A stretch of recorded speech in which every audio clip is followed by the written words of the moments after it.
Of all of those great, horrible moments of the Civil War, probably one of the most tragic and yet the least known is that of the Sultana, a boat that sank in the Mississippi River in April of 1865, shortly after the end of the war, carrying over 2,400 souls and over 1,800, mostly just recently released POWs, went down in the Mississippi and lost their lives.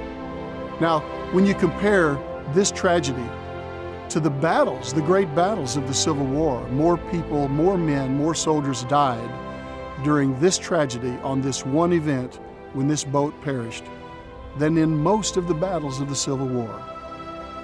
The men who were aboard the Sultana had recently been released from Andersonville prison camp and Cahaba prison camp, had been marched and ferried to Vicksburg where they boarded the Sultana, having survived great battles of Gettysburg, Antietam, Franklin, Fredericksburg, Cold Harbor, and Chickamauga. They survived those battles, and yet they also survived their time in the most violent, the worst prison camp in the history of America, Andersonville.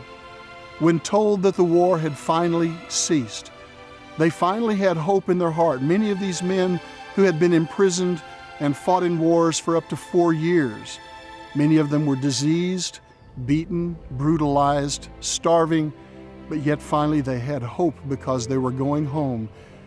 The problem is that they never made it home when the Sultana went down in the Mississippi. This is a story that you need to know as an American. This is a story that everyone needs to know. It should go down in the annals with the great battles because of the humanity that was lost and the hope that was lost at the end of the Civil War.